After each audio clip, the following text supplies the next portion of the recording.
안식일 날에 밀밭 사이로 지나가다가 밀 이삭을 잘라서 먹었던 그날이 바로 안식일이었습니다. 자, 그런데 그 안식일에 예수님은 다시 회당에 들어가셨어요. 그 다시 들어가신 이유는 다름이 아니라 천국의 복음을 전하기 위해서였습니다. 자, 그래서 지난번 때도 그러니까 앞장인 2장에서도 안식일 날 가버나움에 있는 회당에 들어가셔서 이 귀신 들린 사람이 그때 있었단 말이에요.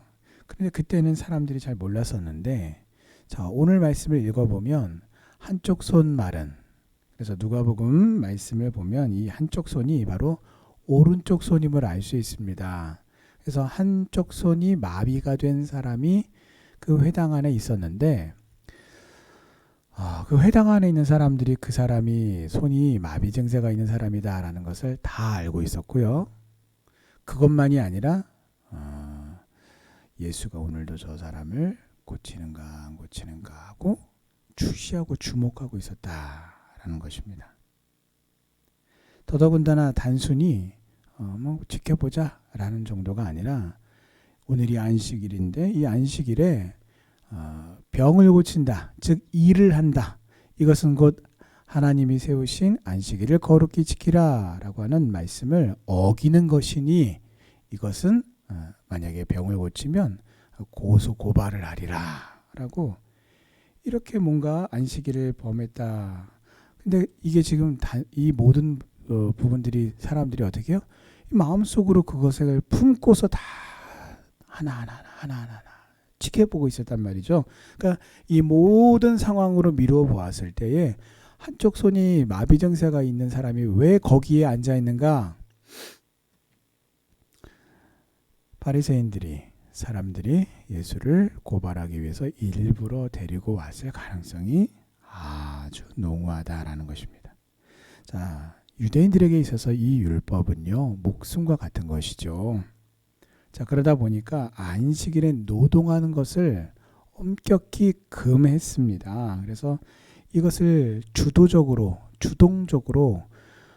주장하고 교육하고 가르치고 또 지키는지 안 지키는지를 정말 도끼눈을 뜨고 찾아 살펴보던 사람들이 바로 종교 지도자들이죠. 그리고 그 중에 대표적인 사람들이 바로 바리새인들입니다.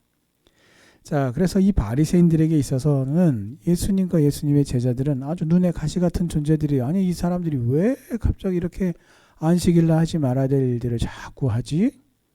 안식일날에 밀밭 사이로 지나가면서 밀을 이렇게 까불어서 타작하는 일을 하지 않는가? 하지 않나? 또 안식일날 아니 다른 날 고치면 되잖아. 왜 꼭 안식일날 이렇게 병을 고쳐서 율법을 어기는 건가? 이렇게 바리새인들을 자극시키기에 충분했다. 그리고 이 일은 결국은 예수님을 살해하려는 음모를 꾸미게 되는 결정적인 계기가 됩니다. 자, 그래서 오늘 1절에 기록된 예수님께서 다시라는 말을 쓰고 있어요. 그러니까 그냥 회당에 들어가셨다도 아니고 다시 회당에 들어가셨다. 이 말은 오늘 이 3장 1절에 소개가 되고 있는 회당은 2장에서 소개가 되었던 가버나움에 있는 회당입니다. 그래서 이미 그곳에서 예수님은 안식일 논쟁으로 종교 지도자들과 마찰이 있었고요. 그 결과 그들의 눈에 가시처럼 여겨지던 상황이었어요.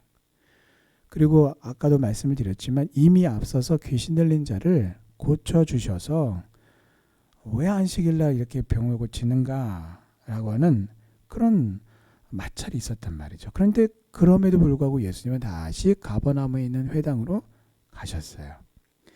자, 이런 점들을 볼 때에 예수님의 가버나움에 있는 회당으로 다시 들어가셨다라고 하는 것은 매우 용기 있는 행위임을 알 수가 있습니다. 다른 방법으로도 얼마든지 가르칠 수가 있었어요. 그러나 예수님은 정면 돌파의 방법을 취하셨습니다. 지금 회당 안에 있는 사람들은 모두가 다 예수를 고발하려고 기회를 엿보는 사람들이다라는 건 역시 예수님도 아셨습니다. 그리고 그들의 예수님을 향한 그들의 감정이 좋지 않다라는 건 역시 아셨어요. 그런데도 불구하고 오늘 예수님의 모습을 보면 피하지 않으십니다. 왜냐하면 천국의 그 복음을 전하는 것이 하나님이 자신에게 맡겨주신 예수님 자신의 사명이다라는 것을 분명히 아셨기 때문입니다. 사람은 누구나 고난, 고통을 피하려고 하는 것은요, 본능이에요. 그러나 성도는 무조건 모든 고난을 피할 수 없고 피하려 해서는 안 됩니다. 고난이 있음을 알면서도 정면 돌파를 해야 할 때가 있는 것입니다. 나를 향하신 하나님의 선하신 뜻이 분명할진데 결코 그것을 우리가 알면서도 결코 뒤로 물러가거나 포기하지 마시기 바랍니다. 그래서 어제 말씀을 드렸던 것처럼, 그리고 우리가 이미 익히 알고 있는 것처럼 마귀가 이 세상의 임금이기에 하나님의 백성으로서 하나님의 일을 하는 믿음의 백성에게 어려움과 고난이 따르는 것은 피할 수가 없는 것입니다. 그러나 그 고난 때문에, 그 고난으로 인한 그 두려움 때문에 우리가 뒤로 물러가서는 안 됩니다. 오늘 예수님처럼 하나님의 뜻을 위해서 고난도 무릅쓰고 끝까지 하나님의 뜻이 이루어지도록 하나님의 말씀대로 행하셔서 우리를 궁극적으로 승리로 인도하시는 그 하나님의 은혜의 손길을 경험하는 우리 성도님들 되시기를 주님의 이름으로 축원합니다. 자, 회당 안에 있었던 환자는 손 마른 사람, 즉 손에 마비 증세가 있었던 사람이에요. 그런데 오늘 말씀에 보면 그냥 그 사람이 손이 말랐다, 즉 손에 마비 증세가 있었다라는 것만 이야기하지 뭐 다른 것들에 대해서는 밝히고 있지를 않습니다. 그래서 아까 말씀드렸던 것처럼 누가복음 6장에 보면 이 사람의 손이 오른쪽 손이었다라는 것을 알 수 있어요. 그러니까 이게 그것만 봐도 우리가 무엇을 미루어 짐작할 수 있냐면 그가 생활하는 데 있어서 아주 큰 어려움이 있었다라는 것을 알려주고 의미합니다. 그래서 팔이 아예 없는 것이 아니라 팔이 있었어요. 그럼에도 불구하고, 있는데도 불구하고 마비 증세로 인해서 제 기능을 하지 못합니다. 오늘 이 손마른 자가 주는 영적인 교훈은 우리 성도들 중에서도요, 겉으로는 멀쩡해 보이지만 실제로는 성도로서 믿음의 기능을 전혀 하지 못하는 손마른 자와 같은 이들이 있음을 교훈하고 있는 것입니다. 그래서 여러분, 교회가 수천 수만의 성도가 그 교회당을 가득 채운다고 해도요, 만약에 그 모든 사람들이 다 이 손마른 자와 같은 그런 이들이라면 그런 교회는 하나님께 아무런 인정을 받을 수 없습니다. 그러나 적은 수의 성도일지라도 성도들 모두가 다 그 성도로서의 존재의 의미와 영적인 역할들이 성령의 충만함 속에서 그 생명력이 넘친다면 하나님께 인정받고 하나님의 기쁨이 될 것입니다. 우리 성도님들 모두 경건의 모양뿐만 아니라 경건의 능력이 충만한 성도님들 되셔서 하나님의 기쁨이 되시기를 주님의 이름으로 축원합니다. 자, 이들의 악한 중심과 생각을 아시는 주님이 손마른 자를 향해서 어떻게 해요? 가운데서 일어나라 라고 하신 다음에 도전적인 질문을 회중들에게 던지십니다. 자, 안식일에 선을 행하는 것과 악을 행하는 것, 또 안식일에 생명을 구하는 것과 생명을 죽이는 것 중에서 어느 것이 옳으냐라고 물으셨어요. 여러분, 이 질문이 결코 어렵지 않아요. 무엇이 옳으냐, 옳고 그름에 있어서 이 답은요 너무나 명확합니다. 그런데도 불구하고 이들은요 아무런 대답도 하지 않았습니다. 왜냐하면 이 사람들도요 다 답은 알고 있었어요. 그렇지, 답은 딱 나와 있죠. 무엇이 옳으냐에 대한. 그런데 그들의 마음속에요 완고한 마음을 가지고 있었기 때문에 그 정답을 알면서도 대답하고 싶지 않았다라는 거예요. 그래서 예수님께서 분노하신 이유가 뭐냐면 다름이 아니라 그 사람들의 마음속에 그 완악감, 하나님의 그 은혜를 사모하는 그런 마음이 아니라 자신의 것으로 가득 차서 하나님의 그 옳은 말씀을 알고도 하나님이 무엇을 원하시는지를 알면서도 행하지 않는 그들 마음의 그 불신앙을 보시고 분노하신 거예요. 그래서 예수님은 이 불의한 자들을 향하여 노하셨어요. 그리고 그들을 책망하십니다. 그래서 손 마른 자에게 손을 내밀어라 라고 그렇게 명령하시자 이렇게 손을 내밀었는데 어떻게 해요? 어떻게 손이 내밀어집니까? 그 즉시로 손이 회복이 되었기 때문이에요. 성도는요, 오늘 예수님과 같이 세상의 권세, 세상의 재력, 여러분 이거 무엇을 의미합니까? 많은 사람들이 굽신굽신하기 아주 이렇게 쉬운 그런 조건들을 말해요. 그런데 그러한 어떤 그런 사람들 앞에서도 잘못을 행하고 있는 부분들, 그것을 알면서도 그것을 여러분 침묵해서는 안 된다라는 것입니다. 성도를 향하여서 너희는 세상의 빛이니 라고 주님께서 말씀하신 이유는요, 다름이 아니라 하나님의 오르신 그 의, 하나님의 말씀을 통해서 우리가 하나님의 그 오르신 의를 드러내고 선포할 때에 우리가 비로소 빛으로서 역사할 수 있기 때문입니다.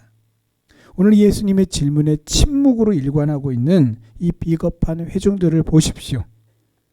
적극적으로 하나님의 선하신 뜻을 행하지 않는 자들을 향하여 예수님이 어떻게 해요? 분노하셨어요. 무슨 말입니까? 이들의 이 비겁한 행위는 단순히 비겁할 뿐만 아니라 하나님이 보시기에 악하다라는 것입니다. 어정쩡한 태도는 주님 앞에 악이에요. 하나님의 뜻을 선하시고 기뻐하시고 온전하신 뜻을 알고도 행하지 않는 것은 악한 것입니다. 그래서 여러분, 우리는 영적인 싸움을 싸우며 살아갑니다. 그런데 문제는 이러한 영적인 싸움을 싸우는 중에 이 싸운다는 게 뭘 의미해요? 우리의 대적을 우리 눈앞에 두고 있다라는 거예요. 그런데 그런 상황, 우리의 대적을 눈앞에 두고 있는 상황 속에서 우리가 어떻게 해요? 우물쭈물하거나 어정쩡한 태도를 가지고 있으면 결코 승리할 수가 없어요. 그리고 결국은 그 어정쩡함이, 우물쭈물함이 결국은 어떻게 해요? 적을 위하는 일이 된다라는 것입니다. 여러분, 오늘 바리새인들을 보십시오. 곧장 그 예수님의 그 기적의 역사를 보고 그 즉시로 나가요. 나가서 어떻게 합니까? 헤롯 땅과 함께 더불어서 저 예수를 어떻게 잡아서 죽이지? 라고 함께 모의하고 논의합니다. 자, 그런데 참 재미난 것은 여러분 성경에 보면은 바리새인, 헤롯 땅, 또 여러 부류들이 등장을 하는데 이 사람들의 관계들이 다 서로 좋지 않았다라는 거예요. 평상시에 서로 다 원수같이 여기던 사람들이에요. 왜요? 서로 주장하는 바가 다 달랐기 때문이에요. 서로 뭔가 생각이 다르고 주장하는 바가 다르고 입장이 달랐는데 그러다 보니까 서로를 아주 적대시하고 원수같이 여겼던 사람들이데 오늘 이 바리새인들과 헤롯 땅 역시 마찬가지입니다. 서로를 굉장히 적대시하던 관계에 있었던 사람들이 오늘 어떻게 해요? 함께 모여서 한 마음을 품고 한 뜻을 행하려고 지금 논의하는 사이가 되었다라는 겁니다. 왜요? 공공의 적, 예수라고 하는 공공의 적을 두고 하나가 된 거예요. 여러분, 이게 뭘 의미합니까? 오늘 우리가 마주하고 있는 영적인 그 전쟁터, 영적 싸움의 현 주소를 고스란히 보여주는 거예요. 그래서 우리가 하나님의 백성으로서 믿음 생활을 해 나가며 아버지 하나님의 말씀이 그 뜻이 이루어지기를 위해서 우리가 믿음으로 살아갈 때에 우리의 대적이 하나가 아니란 말이에요. 대적 1, 대적 2, 대적 3 여러 대적들이 있는데 그 하나님을 대적하고 하나님의 말씀에 순종하는 자를 핍박하는 대적들이 여럿이 있는데 그들이 어떻게 한다고요? 알고 봤더니 다 한편이란 말이에요. 알고 보니 다 한마음이고 한통속이란 말이에요. 이러한 상황인데 우리가 어떻게 하나님의 그 선하시고 기뻐하시고 온전하신 그 뜻을 알고도 어정쩡하게 행할 수가 있겠습니까? 어떻게 행하지 않을 수가 있겠어요? 어떻게 미룰 수가 있겠습니까?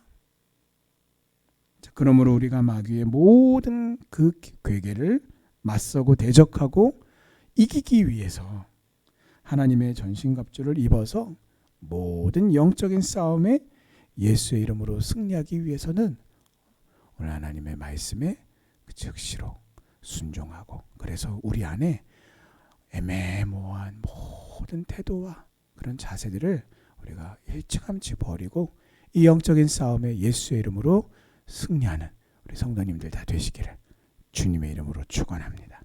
아멘. 기도하시겠습니다.